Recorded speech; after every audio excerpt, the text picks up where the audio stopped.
Hello and welcome back to another session of Learn with Vrinda. So, our today's topic is Kohlberg Theory of Moral Development. तो आज का जो हमारा topic है वो है कोलबर्ग की थ्योरी मोरल डेवलपमेंट की sorry slip of tongue. So today's topic जो है आप हमारा जो आज की क्लास का टॉपिक है वो है कोलबर्ग की मोरल डेवलपमेंट की थ्योरी। इससे पहले लास्ट क्लास में हमने जीन पियाजे की थ्योरी के बारे में पढ़ा था, थ्योरी ऑफ कॉग्निटिव डेवलपमेंट की, जिसके बारे में हमने जाना था कि वो क्या थी, किस तरीके से वो थ्योरी थी आपकी, क्या पूरा प्रोसेस था उसमें, क्या क्या उन्होंने बताया, कौन कौन सी स्टेजेस दी थी, उसकी क्या क्रिटिसिज्म थी और उसकी क्या एजुकेशनल इम्प्लीकेशन थी। तो जैसे हमने लास्ट वीडियो में कवर किया था वैसे ही हम इस वीडियो में कवर करेंगे। पहले इंट्रोडक्शन से स्टार्ट करेंगे, फिर स्टेजेस के बाद हम इसकी क्रिटिसिज्म और एजुकेशनल इम्प्लीकेशंस के बारे में बात करेंगे। सो स्टार्ट करते हैं आज का लेक्चर बिना किसी देरी के। So we will start with the introduction. Kohlberg was an American psychologist, extended Piaget's work in cognitive reasoning into adulthood and adolescence.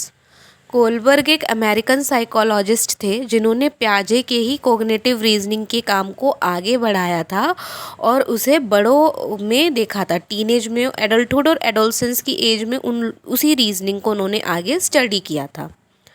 Piaget was the first to consider that children's morality. He said best moral learnings comes from cooperative decision making and problem solving events. He also believed that children developed moral reasoning at early age, which means कि पियाजे वो पहले इंसान थे जिन्होंने बच्चों की morality को consider किया, उसके बारे में सोचा कि बच्चों में मोरालिटी होती है। फिर उसके बाद इन्होंने कहा कि जो बेस्ट मोरल लर्निंग होती है वो बच्चे में तब आती है जब वो कोऑपरेटिव डिसीजन मेकिंग करता है। अब कोऑपरेटिव डिसीजन मेकिंग का मतलब क्या हुआ है? कोऑपरेट मतलब लोगों के साथ मिलकर और कोई डिसीजन लेता है, उनके बीच में रहकर जब कोई डिसीजन लेता है या किसी इवेंट को या किसी प्रॉब्लम को जब वो सॉल्व करता है तब उसके अंदर जाके जो मोरल डेवलपमेंट है वो होता है। उन्होंने ऐसा भी माना था, उनका ऐसा बिलीव था कि जो बच्चे होते हैं उनमें ये moral reasoning early as per ही डेवलप होनी शुरू हो जाती है, अर्ली एज पर डेवलप्ड हो जाती है। ये सारे प्याजे के पॉइंट थे। क्या क्या उन्होंने सबसे पहले तो बच्चों में मोरालिटी को कंसीडर किया, उन्होंने बोला कि हाँ भाई बच्चों में मोरालिटी होती है। दूसरा उन्होंने कहा कि जो बच्चे होते हैं वो मोरल लर्निंग तब सीखते हैं जब वो कोई कोऑपरेटिव डिसीजन लेते हैं या फिर जब वो कोई इवेंट या कोई प्रॉब्लम को सॉल्व करते हैं। उसके बाद इन्होंने जो बात कही थी वो ये कही थी कि बच्चों के अंदर जो मोरल रीजनिंग होती है वो अर्ली एज पे ही शुरू हो जाती है, ऐसा पियाजे का मानना था। अब आगे देखते हैं कोलबर्ग का क्या पॉइंट ऑफ व्यू था। Kohlberg expanded Piaget's theory to moral development into adults. He also said that moral development is a slow process which take time to occur. अब कोलबर्ग का कहना था, उन्होंने इस थ्योरी को एडल्ट्स में जब एक्सप्लेन किया, आगे एक्सटेंडेड किया, तब उनका ऐसा मानना था कि भाई जो मोरल डेवलपमेंट है वो एक बहुत स्लो प्रोसेस है, धीरे धीरे बच्चे के अंदर मोरालिटी डेवलप होती है और इसमें टाइम लगता है। समय के साथ साथ बच्चे में समझ आती है कि क्या सही है मोरली और क्या गलत है, नैतिक रूप से देखा जाए तो क्या सही है क्या गलत है, ये समझने में बच्चे को बहुत समय लगता है। बहुत समय के बाद जाके उसे ये सारी चीज़ें समझ में आनी शुरू होती हैं। For this theory, he asked few set of questions to children of different age group of different culture, and these questions based on moral dilemma situation. तो अपनी थ्योरी के लिए कोहलबर्ग ने बहुत सारे बच्चों से, जो कि बहुत ही डिफरेंट एज ग्रुप के थे और डिफरेंट कल्चर के थे, उनसे कुछ क्वेश्चन किए और वो सारे क्वेश्चन ऐसे थे जिनके अंदर मोरल डायलेमा वाली सिचुएशन प्रेजेंट थी और उनके जवाब के बेसिस पर ही उसने अपनी इस थ्योरी को दिया। ओके, तो उन्होंने अलग अलग कंट्री से अलग अलग एज के अलग अलग बच्चों को लिया, उन सबसे कुछ ऐसे सवाल किए जिनमें उन्हें मोरली उलझाया जा रहा था। ऐसी कहानियाँ सुनाई जा रही थी कि बताओ आप ऐसी सिचुएशन में हो तो आप क्या करोगे क्या नहीं करोगे। इसमें एक स्टोरी सुनाई गई थी कि एक हस्बैंड है, उसकी वाइफ मरने वाली है, उसे उसके लिए दवाई चाहिए। अब वो शॉपकीपर के पास जा रहा है, उसका एक ही इंजेक्शन है, जिसने बनाया वो उसके पास गया, उससे मांग रहा है, वो उससे डबल पैसे मांग रहा है। भाई जिसने इंजेक्शन बनाया उसको पूरा राइट है कि उसने जो चीज़ बनाई है वो उसके बदले में पैसे डिमांड कर सकता है। बट जो बंदा अब जिसके पास इतनी इनकम नहीं है कि वो उसे खरीद पाए, वो बेचारा क्या करेगा, वो रिक्वेस्ट कर सकता है। जब उसकी रिक्वेस्ट करने पर भी उसने नहीं माना तो उसने जाके चोरी कर ली। अब बच्चों से ऐसे क्वेश्चन किए गए कि बताओ उस इंसान ने दवाई चुरा के सही किया या गलत किया। तो इस तरीके के क्वेश्चंस उनसे पूछे गए जिनमें मोरल डायलेमा प्रेजेंट था, और जो भी आंसर उसे मिला उन सारे आंसर के बेसिस पर उसने अपनी थ्योरी ऑफ मोरल डेवलपमेंट को दिया। और इस थ्योरी के अकॉर्डिंग इसने मोरल डेवलपमेंट को 3 लेवल और 6 स्टेजेस के अंदर क्लासीफाई किया। उसके हिसाब से जो मोरल डेवलपमेंट किसी भी इंसान में जब होता है, किसी भी बच्चे में जब होता है, तो वो 3 लेवल में होता है, और उन 3 लेवल के अंदर 6 स्टेजेस आती हैं। अब वो 3 लेवल और 6 स्टेजेस क्या है, उनको स्टार्ट करने से पहले एक बार पूरा छोटा सा इन फ्लैश रिकैप कर लेते हैं। ठीक है, तो कोलबर्ग ने पियाजे की थ्योरी को, मोरल डेवलपमेंट की थ्योरी को ही आगे बढ़ाया अडल्ट्स के अंदर, इसके बारे में स्टडी करी, और अपनी इस थ्योरी को देने के लिए उन्होंने अलग अलग कल्चर के, अलग अलग एज ग्रुप के, अलग अलग एरियाज़ के बच्चों को इकट्ठा किया, उन्हें कुछ कुछ स्टोरीज सुनाई जिनमें मोरल डायलेमा प्रेजेंट था, ऐसी सिचुएशन दी, और उसके बाद उन्होंने उन बच्चों से क्वेश्चन पूछे जो कि उनके मोरल डायलेमा के बेसिस पे ही लिए गए।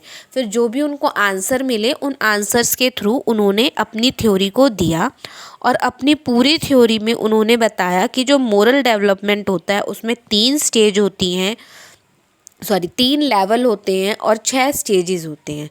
अब इन्हीं लेवल और इन्हीं स्टेजेस के बारे में हम बात करते हैं जिन पर पूरी की पूरी थ्योरी बेस्ड है। तो 3 लेवलों की अगर हम बात करें तो लेवल 1 होती है हमारी प्री कन्वेंशन मोरालिटी, लेवल 2 होती है कन्वेंशनल मोरालिटी, एंड लेवल 3 होता है आपका post conventional post conventional morality. अब स्टार्ट करते हैं हम सबसे पहले प्री कन्वेंशनल मोरालिटी से, फिर उसके बाद हम पढ़ेंगे कन्वेंशनल मोरालिटी को, और उसके बाद सबसे लास्ट में हम कवर करेंगे पोस्ट कन्वेंशनल मोरालिटी को। तो जो हमारी प्री कन्वेंशनल मोरालिटी होती है इसके अंदर 2 स्टेजेस आती हैं। ऐसी ही जो हमारी सेकंड लेवल है कन्वेंशनल मोरालिटी की, उसके अंदर भी 2 स्टेजेस आते हैं। और उसके बाद जो हमारी थर्ड स्टेज है पोस्ट कन्वेंशनल मोरालिटी, इसके अंदर भी 2 स्टेजेस आते हैं, यानी कि तीनों लेवलों के अंदर 2-2 स्टेजेस प्रेजेंट हैं। अब पहले हम लेवल के बारे में बात करेंगे, फिर हम स्टेजेस के बारे में बात करेंगे, जैसा कि हमने पहले ही डिसाइड किया था। तो जो सबसे पहले आता है हमारा level 1 pre conventional morality. In this child give answer either to avoid punishment और टू गेट रिवॉर्ड। अब इसके अंदर क्या होता है, इस तरीके की मोरालिटी के अंदर जो बच्चा होता है उसने जो आंसर दिए उसके आंसर सिर्फ इस बात पे बेसिस थे कि जो भी मैं आंसर दूंगा उस आंसर के बदले या तो मुझे इनाम मिले या उस आंसर के बदले मुझे कोई पनिशमेंट ना मिले। कुछ बच्चे पनिशमेंट से बचने के लिए आंसर दे रहे थे और कुछ बच्चे इनाम पाने के लिए आंसर दे रहे थे। उनके जो आंसर थे वो इसी आधार पर बेस्ड थे कि या तो हम पनिशमेंट से किसी भी तरीके से बच जाएं या फिर हमें कोई इनाम मिल जाए, इसलिए हम इस तरीके का हाँ या ना में जवाब दे देते हैं। सपोज़ अगर बच्चे को पता है कि अगर मैं ना बोलूँगा तो मुझे इस चीज़ के लिए पनिशमेंट मिलेगी, तो उस पनिशमेंट से बचने के लिए उसने अपने आप हाँ कर दी। उसने ना सोचा ना समझा, कुछ भी नहीं करा, उसने सिर्फ क्या करा, पनिशमेंट से बचने के लिए ना की जगह हाँ बोल दी। और अगर बच्चे को पता है कि हाँ मैं हाँ बोलूँगा तो मुझे इनाम मिलेगा, तो भी बच्चा कुछ नहीं सोचता, वो ये नहीं सोचता कि उससे क्या पूछा जा रहा है क्या है, बस उसे पता है कि हाँ मुझे इनाम मिलेगा, तो उसने फटाफट बिना सोचे समझे इस बारे में हाँ बोल दी। तो ये होती है हमारी लेवल 1, जिसमें बच्चा आंसर सिर्फ और सिर्फ या तो पनिशमेंट से बचने के लिए या फिर इनाम के लालच में अपने आंसर को देता है। अब इसके अंदर आती है जो हमारी स्टेज 1, वो स्टेज है ओबीडियंस पनिशमेंट ओरिएंटेशन। अब इस स्टेज में होता क्या है? In this stage there are set of rules given to children by authorities and they have to follow them, and in case of disobedience they were punished. So to avoid these punishment they make their decision. यानी कि इस stage में क्या होता है, बच्चे को कुछ रूल्स बताए दिए जाते हैं अथॉरिटीज़ के थ्रू। यहाँ पर अथॉरिटीज़ पेरेंट्स हो सकते हैं, गार्जियन हो सकते हैं, रिलेटिव्स हो सकते हैं, कोई बड़ा, कोई पावरफुल व्यक्ति, स्कूल के प्रिंसिपल, स्कूल के टीचर, ट्यूशन के टीचर सपोज एक्सेट्रा।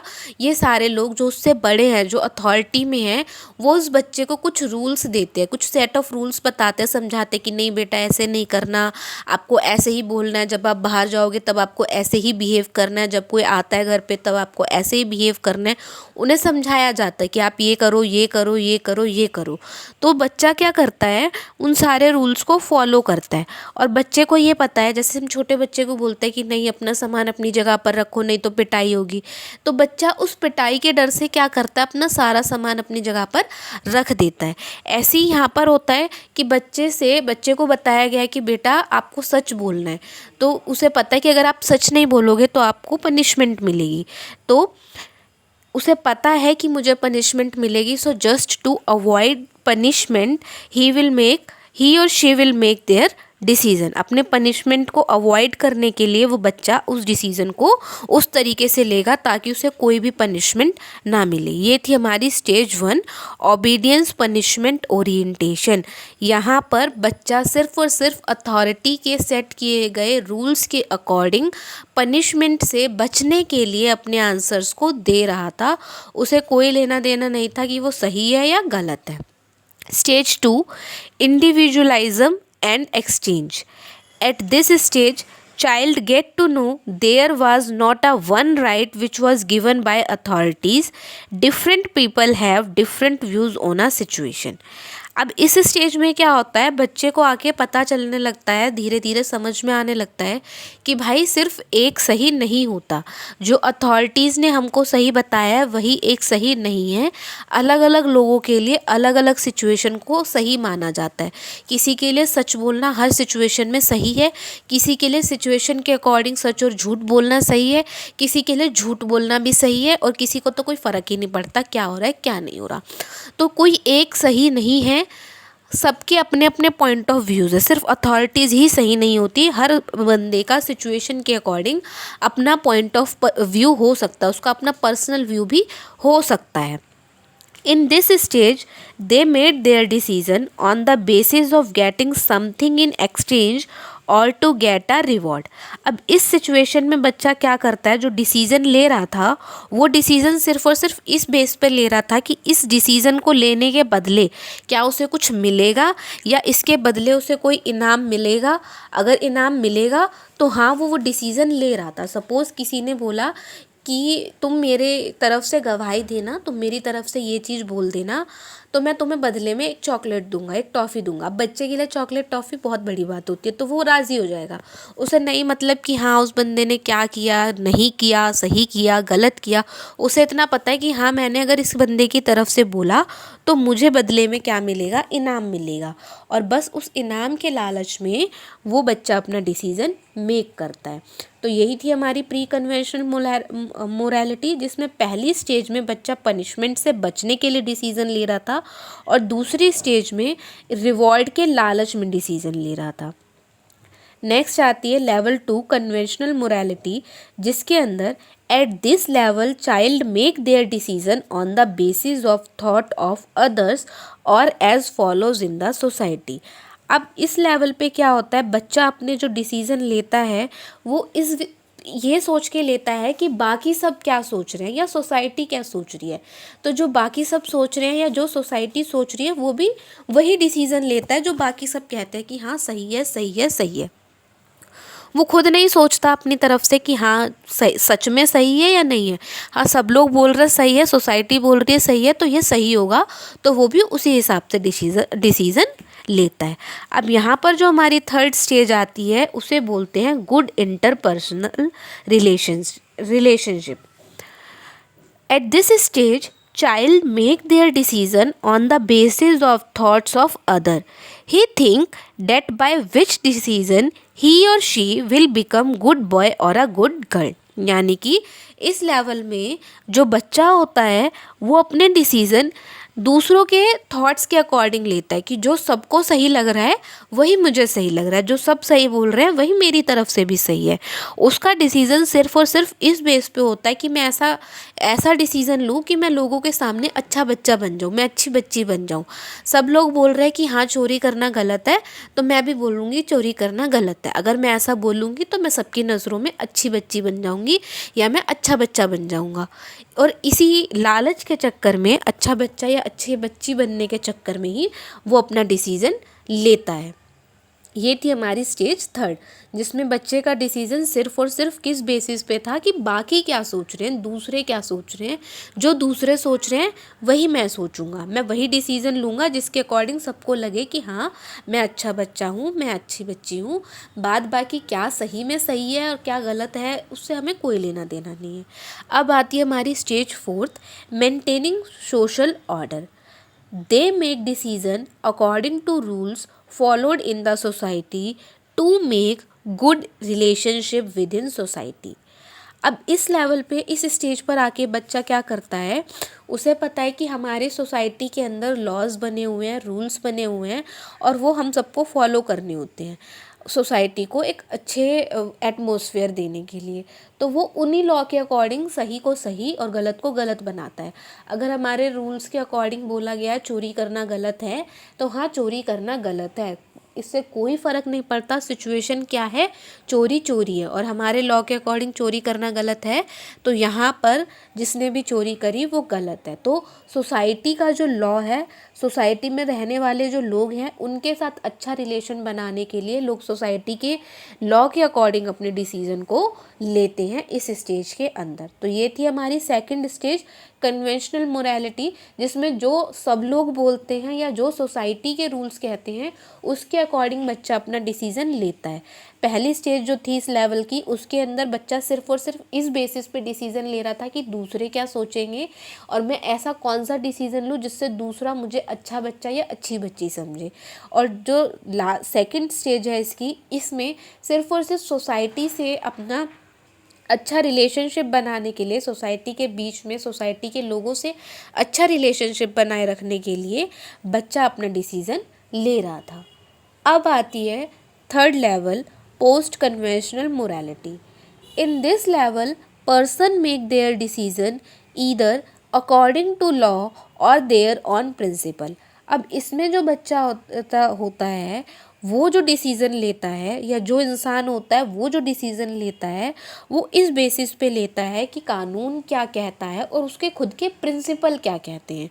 अब इसमें वो अपनी बात को भी, अपने पॉइंट ऑफ व्यू को भी वैल्यू देने लगता है और साथ के साथ जो सही लॉ है उनको भी इम्पॉर्टेंस देने लगता है। अब इसमें वो भूल जाता है कि अथॉरिटी क्या कह रही है, मुझे इनाम मिलेगा कि नहीं मिलेगा, मैं अच्छा बच्चा कहलाऊँगा या नहीं कहलाऊँगा, या सोसाइटी क्या कहेगी क्या नहीं कहेगी, मुझे एक्सेप्ट करेगी या नहीं करेगी, उसे इन सारी चीज़ों से कोई फ़र्क नहीं पड़ता। अब वो सिर्फ लॉ को देखता है कि कानून में क्या कहा गया है, सोसाइटी के कानून में नहीं, देश के कानून में क्या कहा गया है, क्या सही है क्या गलत है, और उसके खुद के मन के हिसाब से, उसके खुद के प्रिंसिपल के अकॉर्डिंग क्या सही है क्या गलत है, अब वो उनके बेसिस पे अपना डिसीज़न ले रहा था। यहाँ पर आती है हमारी stage fifth, social interaction and individual right. Child और person make their decision according to democratic law and until then they uphold the matter। अब इस स्टेज में आके क्या हो रहा था, इस स्टेज में आके जो पर्सन था या जो बच्चा था वो अपना डिसीज़न सिर्फ और सिर्फ जो उस देश का कानून था उसके अकॉर्डिंग ले रहा था कि कानून क्या कहता है, कानून के हिसाब से क्या सही है क्या गलत है, वही वो मान रहा था। और उसे किसी और चीज़ से लेना देना नहीं था, ना उसे सोसाइटी से कोई लेना देना था कि सोसाइटी क्या कह रही है, ना उसे इस बात से लेना देना था कि मैं अच्छा बच्चा बनूंगा या नहीं बनूंगा। उसके अकॉर्डिंग सिर्फ और सिर्फ जो देश का कानून कह रहा है वही सही है, वही सही डिसीज़न लेने का एकमात्र ज़रिया है। अब आती है बारी हमारी सबसे लास्ट स्टेज की, जिसे हम कहते हैं यूनिवर्सल प्रिंसिपल। यहाँ तक बच्चे ने सबको सुन लिया, पहले अथॉरिटी को सुन लिया, फिर इनाम का लालच ले लिया, पनिशमेंट से बच लिया, उसके बाद दूसरों से अपना रिलेशनशिप अच्छा कर लिया, दूसरे क्या कह रहे हैं उसके अकॉर्डिंग अपना डिसीज़न ले लिया, फिर सोसाइटी में उसको रहना था तो उसने सोसाइटी के अकॉर्डिंग भी अपना डिसीज़न ले लिया, लास्ट में वो किसी देश के अंडर रह रहा है तो उस देश का जो कानून है, डेमोक्रेटिक लॉ है, उसके अकॉर्डिंग भी डिसीज़न ले लिया। अब बारी आती है उसकी खुद की। जब उसने सबको सुन लिया, सब कुछ देख लिया, अब वो अपने ऊपर आया है। And in this stage the person और the child make decision on the principle which fit in their own framework. अब वो अपने अकॉर्डिंग डिसीज़न ले रहा था, अब वो वही डिसीज़न ले रहा था, उन प्रिंसिपल के बेसिस पे डिसीज़न ले रहा था जो उसके खुद के फ्रेमवर्क में फिट बैठ रहे थे। अगर उसने सोच रखा था कि हाँ सिचुएशन के हिसाब से मुझे ज़रूरत पड़ी तो मुझे झूठ बोलना पड़ सकता है, और अगर ज़्यादा ज़रूरी है झूठ बोलना तो उसमें झूठ बोलने में कोई हर्ज नहीं है, तो अब वो उसी के अकॉर्डिंग चलेगा। उसे कोई फ़र्क नहीं पड़ता कि उसके झूठ बोलने से वो अच्छा बच्चा बनेगा या गंदा बच्चा बनेगा, उसे कोई फ़र्क नहीं पड़ता कि सोसाइटी उससे उसको कैसे रिएक्ट करेगी या सोसाइटी उसके साथ कैसा बिहेव करेगी, उसे कोई फ़र्क नहीं पड़ता अथॉरिटीज़ उसे पनिशमेंट देंगे या लोग उसे रिवॉर्ड देंगे या उस देश के कानून के अकॉर्डिंग झूठ बोलना सही है या गलत है, उसे कोई फ़र्क नहीं पड़ता। उसे इतना पता है उसके अपने फ्रेमवर्क में फिट बैठ रहा है कि सिचुएशन के अकॉर्डिंग झूठ बोला जा सकता है, तो हाँ ये ठीक है। अब उसे लोगों से कोई लेना देना नहीं है, अब उसे अपने पर्सनल इंटरेस्ट से लेना देना, उसके पर्सनल फ्रेमवर्क से, अपने पर्सनल प्रिंसिपल से लेना देना है। अगर उसके प्रिंसिपल के अकॉर्डिंग ये चीज़ सही है तो ये चीज़ सही है। तो ये थी हमारी 3 लेवल मोरालिटीज़ की, और ये थी हमारी 6 स्टेजेस। अब बात कर लेते हैं इस पूरी थ्योरी की क्रिटिसिज्म के बारे में। हमने पढ़ा कि भाई पहले लेवल में बच्चा अथॉरिटीज़ से डर कर या तो पनिशमेंट अवॉइड करने के लिए या इनाम के लालच में अपनी डिसीज़न ले रहा था, दूसरे स्टेज में वो लोगों के लिए और सोसाइटी के लिए अच्छा बनने के लिए, उनसे रिलेशनशिप अच्छा बनाए रखने के लिए डिसीज़न ले रहा था, और तीसरे स्टेज में या तो वो कानून के हिसाब से या वो अपने खुद के प्रिंसिपल के हिसाब से डिसीज़न ले रहा था। तो इतनी सारी चीज़ें जब अच्छी अच्छी थी तो इसमें क्रिटिसिज्म क्या थे? इसके क्रिटिसिज्म क्या ये थे कि there are difference in response of different person, यानी कि अलग अलग लोग अलग अलग जवाब दे रहे थे, कोई फिक्स नहीं था कि मान लो 10 साल से 12 साल के बच्चों का जवाब फिक्स नहीं था। 10 साल से 12 साल की एज के बच्चों में भी हर पर्सन अलग अलग जवाब दे रहा था। The next point is males and females have different point of views। अब मेल्स और फीमेल्स का पॉइंट ऑफ व्यू डिफरेंट था। मेल्स जहाँ पर प्रैक्टिकल होकर सोच रहे थे, फीमेल्स वहाँ पर इमोशनली होकर अपने आंसर्स को दे रही थी। तो वहाँ पर भी इस थ्योरी के अंदर थोड़ा सा प्रॉब्लम क्रिएट हो गई। The last one is their decision influenced by domain specific knowledge and their cultural value। अब क्योंकि उन्होंने अपने एक्सपेरिमेंट के लिए यहाँ पर अलग अलग कंट्रीज से, अलग अलग रीजन से लोगों को लिया था, तो हर बंदे का अपना कल्चरल जो वैल्यूज़ थी वो उसके आंसर को अफेक्ट कर रही थी। किसी के यहाँ पर झूठ बोलना कल्चरल के अकॉर्डिंग ही होता है कि नहीं झूठ बोलना पाप है, तो जब उस बंदे के लिए बचपन से ही झूठ बोलना पाप है तो ऑब्वियसली वो यही बोलेगा कि हाँ झूठ बोलना पाप है। तो उनके जो जवाब थे वो उनके कल्चरल वैल्यूज़ पर या फिर उनके डोमेन की स्पेसिफिक नॉलेज पर बेस्ड थे, तो सबका अलग अलग पॉइंट ऑफ व्यूज़ आ रहा था। तो ये थे इसके criticism.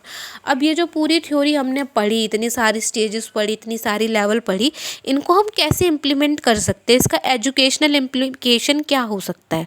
So first one is teacher should highlight teachings of saint and peace, यानी संतों की और पीर मोहम्मदों की जो टीचिंग्स है वो बच्चे को पढ़ानी चाहिए, बतानी चाहिए, ताकि उसके अंदर जो मोरालिटी है उसका डेवलपमेंट हो सके। The next point is use their thinking to teach them higher concept. अब बच्चे की इसी जो थिंकिंग है उसको यूज़ करना चाहिए, उसे हायर कॉन्सेप्ट को पढ़ाने के लिए related to his morality. The next one is to teach them about values. उन्हें वैल्यूज़ के बारे में बताना चाहिए कि वैल्यूज़ की क्या इम्पोर्टेंस है, प्रॉमिस की क्या इम्पोर्टेंस है, ट्रस्ट की क्या इम्पोर्टेंस है, ट्रस्ट बनाए रखने की क्या इम्पोर्टेंस है। उसे वैल्यू होनी चाहिए, उसे वैल्यूज़ पता होनी चाहिए कि क्या मोरल वैल्यूज़ हैं, क्या इथिकल है, क्या अनइथिकल है, क्या सही है, क्या राइट है, क्या रॉन्ग है। ये सारी वैल्यूज़ बच्चे को पढ़ाई जानी चाहिए। Should organize social get together. हमें सोशल गेट टुगेदर अरेंज करना चाहिए ताकि बच्चा आसपास के लोगों से घुले मिले, उन्हें जाने, उनसे सीखे और उसके अंदर मोरल डेवलपमेंट हो। And the last one is organizing group project, camps, social service programs and. तो ऐसे प्रोग्राम्स यूज़ करने चाहिए जिसमें उसकी सोशल गैदरिंग हो, वो लोगों से मिले। जैसे कि हम ग्रुप प्रोजेक्ट अरेंज कर सकते हैं, कैंप ऑर्गेनाइज कर सकते हैं, सोशल सर्विसेज को प्रमोट कर सकते हैं, ऐसे गेम्स या प्रोग्राम्स को प्रमोट कर सकते हैं जिससे कि बच्चे का मोरल डेवलपमेंट हो सके। तो ऑल इन ऑल हमें ऐसी एक्टिविटीज़ को प्रमोट करना है जिससे बच्चे के अंदर वैल्यूज़ आए, उसे मोरल वैल्यूज़ की समझ आए, उसे पता चले क्या राइट है क्या रॉन्ग है। इसके लिए जो टीचर को सही लगे उसे वो क्लास में करना चाहिए, क्योंकि वही क्लासरूम में हम बच्चों को अच्छे से नॉलेज दे सकते हैं, उन्हें इस बारे में भी बता सकते हैं, उनके इस एक्सपेक्ट को भी डेवलप कर सकते हैं।